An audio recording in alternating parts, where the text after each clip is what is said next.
शुरू महोदय, खान और खनिजों के संबंध में यह एक व्यापक विधेयक है। पूर्णविराम। इस विधेयक के माध्यम से खनन क्षेत्र में आधारभूत परिवर्तन करने की बात कही गई है। पूर्णविराम। मेरा पहला निवेदन है कि ऐसा व्यापक विधेयक कानून अध्यादेश के रूप में सभा में कभी नहीं आना चाहिए था। यह पहले संसद में आना चाहिए था। इस विधेयक में नीतिगत मामलों पर भी प्रकाश डाला गया है। मैं सरकार द्वारा प्रख्यापित अध्यादेश का पुरजोर विरोध करता हूं। भारत सरकार के पास देश में खनिज भंडारों के संबंध में समुचित आंकड़े उपलब्ध नहीं हैं। अवैध खनन अनियंत्रित रूप से चल रहा है। केरल में बहुत बड़ी मात्रा में रेत और खनिजों का अवैध तरीके से खनन किया जा रहा है और तमिलनाडु भेजा जा रहा है। खनन माफिया इस स्थिति का पूरा फायदा उठा रहे हैं। प्राकृतिक संसाधन देश की राष्ट्रीय संपत्तियां हैं। आजकल सभी माफियों का राजनीतिक प्रणाली में अच्छी खासी भागीदारी है।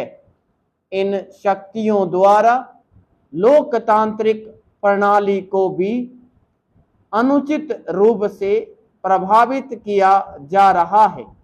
अवैध खनन को किसी भी कीमत पर रोका जाना चाहिए। इस विधेयक का उद्देश्य निजीकरण को बढ़ावा देने के लिए खनन क्षेत्र को विनियमित और उदारीकृत करना है। यह मेरा इस विधेयक के संबंध में पहला विरोध है। विराम। केंद्र सरकार का लगभग सभी खनिजों पर नियंत्रण है। सरकार ने विशेष रूप से नव उदारीकरण आर्थिक अवधि में निजीकरण को बढ़ावा दिया है। पूर्णविराम। पैरा। सार्वजनिक क्षेत्र के उपक्रमों की पूरी तरह से अनदेखी की गई है। यह राष्ट्रीय खनिज नीति 2008 का प्रावधान है। इस विधेयक का उद्देश्य ही खनन क्षेत्र को नियंत्रण मुक्त और उदार बनाना है। दूसरी मुख्य त्रुटि यह है कि आदिवासी समुदाय के सभी अधिकारों पर ध्यान नहीं दिया गया है।